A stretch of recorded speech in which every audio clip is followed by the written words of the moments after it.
বিশেষকৈ এই পৰিয়ালটো লগতে ইফালৰ এইটো পৰিয়ালটো এওঁলোকৰ চোতালটো গোটেইবিলাক পানী হৈছে আৰু এইটো কৃত্ৰিমভাৱে নহয় কৃত্ৰিমভাৱে যদিও বানপানীৰ সৃষ্টি হৈছে এইটো হৈছে আমাৰ সম্পূৰ্ণ প্ৰাকৃতিক এটা মানে দুৰ্যোগ বুলি ক'ব লাগিব এই কাৰণে যে আমাৰ যিটো পাহাৰৰ পানী এই পাহাৰৰ পানীটো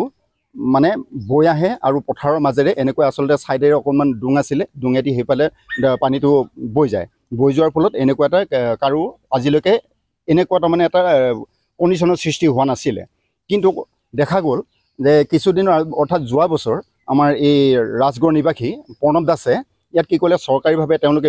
মীন বিভাগৰ লগত যোগাযোগ কৰি তেওঁলোকক তাৰমানে ফিচাৰী ডিপাৰ্টমেণ্টৰ জৰিয়তে তেওঁলোকক এটা লোন দিলে আৰু লোন দিয়াৰ বিনিময়ত তেখেতে তাৰমানে ইয়াত এটা বৃহৎ মানে ফিচাৰীটো আৰম্ভ কৰিলে কিন্তু কথা হ'ল কি যিখিনি পাহাৰৰ ঢল পানী নামি আহে সেই পানীখিনি যে আগে পিছে ওলাই যায় সেই কথাখিনি তেওঁ নিশ্চয় অনুভৱ কৰিছিলে যিহেতু আজিৰ পৰা তেওঁ 5-6 বছৰ আগতেই ইয়াত কাম আৰম্ভ কৰিছিলে গতিকে কথা হ'ল কি তেওঁ সেইখিনি ক্ষেত্ৰত কোনো এটা প্ৰটেকশ্যন নকৰি পেলাই কিন্তু কথা হৈছে কি ব্যক্তিগতভাৱে মুকুট ডেকাই তেওঁলোকৰ পৰিয়ালৰ পৰা যেতিয়া নেকি তেওঁ আৰম্ভ কৰিছিলে কামটো তেখেতক জনোৱা বুলি কৈছে যে যিহেতু পাহাৰৰ পানীটো আহিব গতিকে ইয়াতো আমাৰ গোটেই পানী হৈ যাব বানপানীৰ সৃষ্টি হ'ব আমাৰ অসুবিধা হ'ব গতিকে আপোনালোকে গোটেই পানী যোৱাৰ এটা ব্যৱস্থা এটা কৰি ৰাখিব লাগে তেতিয়া তেওঁ হয়তো তেওঁলোকক অকণ বেলেগভাৱে কথাটো কৈছে যে সেইটো ক্ষেত্ৰত তেওঁ একো কৰিব নাই চৰকাৰে খান্দিব দিছে গতিকে সেইটো আপোনালোকে যেভাৱে যেনেকৈ যি কৰে আপোনালোকে কৰিব মোৰ তাত ক'ব লগা একো নাই মোৰ এইটোত মানে মোৰ কোনো খাতিৰ বাতি নাই ঠিক তেনেকুৱা নিচিনা পৰ্যায়ত তেখেতে কথাখিনি কোৱা বুলি পেলাই আমি জানিব পাৰিছোঁ এতিয়া কথাটো হ'ল কি এই ক্ষেত্ৰত যেতিয়া নেকি আজিৰ লগত এই তিনিবাৰ হোৱাৰ পিছত গতিকে তেওঁলোকে ব্যক্তিগত গৈ পেলাই বিভাগীয় কৰ্তৃপক্ষ অৰ্থাৎ চাৰ্কুল অফিচত গৈ পেলাই কথাখিনি বিতংভাৱে ঘৰুৱাভাৱে 2-3টা পৰিয়ালে তেওঁলোকক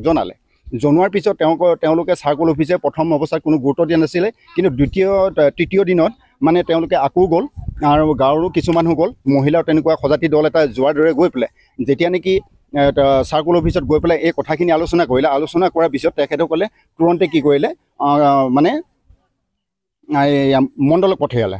পঠিয়ালে যেতিয়া মণ্ডলক পঠিয়ালে কিন্তু আটাইতকৈ ডাঙৰ কথা হৈছে কি যেতিয়া নেকি মণ্ডল আহিছিলে মণ্ডল আহোঁতে অন্ততঃ আমাৰ লাট গামবুঢ়াই জানিব পাৰিব লাগিছিলে কিন্তু লাট গামবুঢ়াই আমাৰ মানে সেই কথাটো তেওঁ জানিব পৰা নাই গতিকে তেওঁলোকে আহি ইয়াতে জোখমাখ কৰাৰ পিছত যে আমাৰ PWD ৰাস্তাটো কিমান ফুট আছে প্লাছ কি এইটোও আমাৰ সেইটো চৰকাৰী ৰাস্তা এই ৰাস্তাটো কিমান আছে সেইবিলাক তেওঁলোকে জুখি মাখি পেলাই তেনেকৈ গুচি গ'ল তাৰপিছত তেওঁলোকৰ কোনো খবৰ নাই